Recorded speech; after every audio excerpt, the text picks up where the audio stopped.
Gideon's call and victory, strength made perfect in weakness.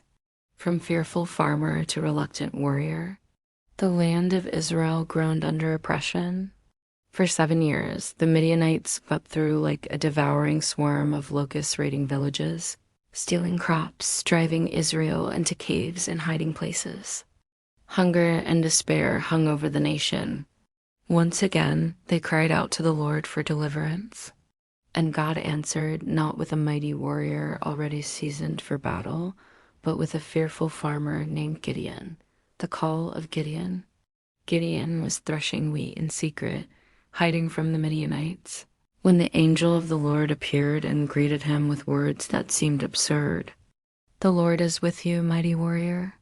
Judges 6:12. Gideon looked around, unsure. How could he be a mighty warrior when he was hiding in fear? He protested, reminding the angel of his weakness. His clan was the weakest in Manasseh. He was the least in his father's house. But God's response cut through Gideon's insecurity. "Go in the strength you have and save Israel out of Midian's hand.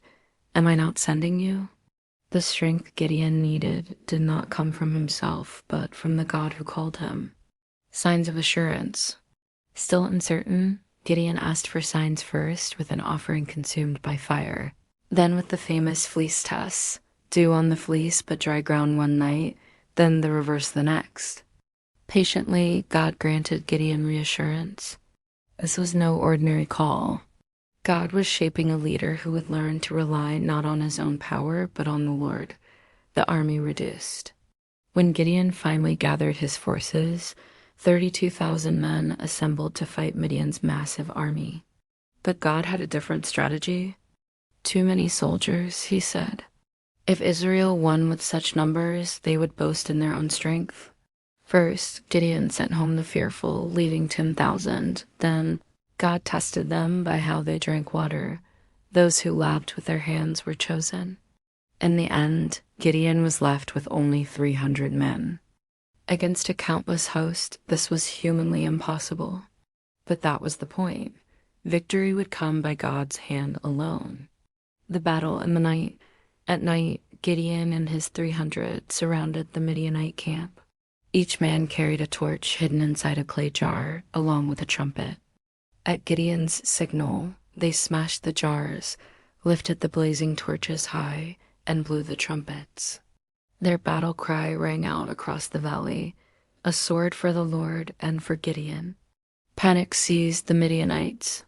Confused in the chaos, they turned their swords on each other and fled. Israel pursued, and the oppressors were defeated not by might, but by God's intervention. Themes woven through Gideon's story. 1. Trust. Gideon began as a man full of fear and doubt, yet God patiently taught him to trust. True courage comes not from self-confidence, but from reliance on God's presence and promises. 2. God's strength and weakness. The reduction of Gideon's army from 32,000 to 300 was no accident. It was divine design.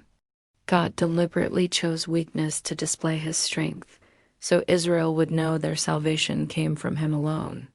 Conclusion: the God who works through the least. Gideon's story is one of transformation. A reluctant farmer became a victorious leader, not because of his strength, but because of God's. The lesson endures. God delights to use the weak, the hesitant, the overlooked to accomplish his purposes. When walls of fear surround us or enemies seem overwhelming, his word still speaks. The Lord is with you, mighty warrior. And when we walk in trust, we discover what Gideon learned, that God's power is made perfect in our weakness.